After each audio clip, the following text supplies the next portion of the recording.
Whenua te iwi, kua whakahaere rā whakamaumahara tuatahia Ngāti Whātua. Hei aha, hei tohu, i te tuku nui, i te koha nui a tō rātou tupuna Apihia Te Kawau, i tūai te whaitua taone nui nei o tāmaki makaurau.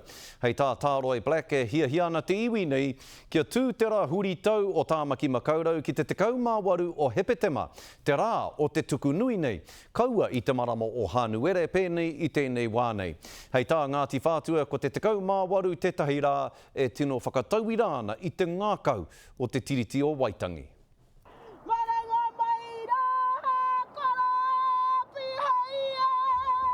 He tikana tāuki-uki i atau mo tēnei iwi. Ai tēnei rā whakahirahira mō mātou o Ōrakei, Ngāti Whātua, o tira ngā hapu e toru e kia nei ko te tau, ko te uringutu, ko ngāho, ko te whakanui i tēnei rā whakahirahira, ara te tuku whenua. I tēnei ngā tihi, tēnei ngā tapu.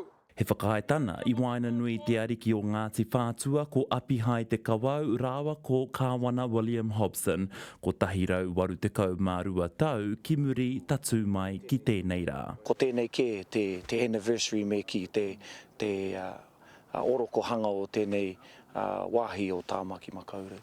I tai atu te kāwana tana me te kaunihera o tāmaki makaurau ki runa i te reo karana. Ki te whakamana I te tuku whenua. We've also seen the profound impact of colonisation on Ngāti Whātua, who effectively became landless. It's something that we've got to embrace, and it's something that we've got to give freedom to the next generation to decolonise our thinking in many ways. Nā Ngāti Whātua Ōrakei I huatu I te toru mano eka ara ki te krauna ki te whakatū I te taone o tāmaki makaurau. Engari ko te pātai nai nei me nā kātū motuhake tēnei rā mo te hapori whānui.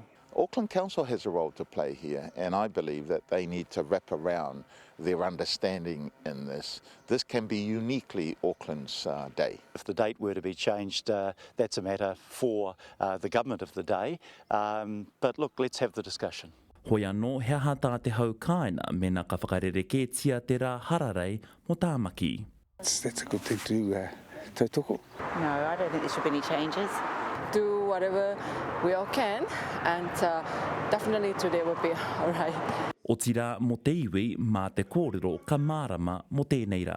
I tēnei wā tonu ki te whawhai tonu a Ngāti Whātua, kia kitea tōna mana, kia aro nuitia tōna mana I te kāwanatanga I runga anō I o nā ke whenua, nō reira ko tā mātou, whakamanatia tēnei tuāhuatanga I wainga I a tātou.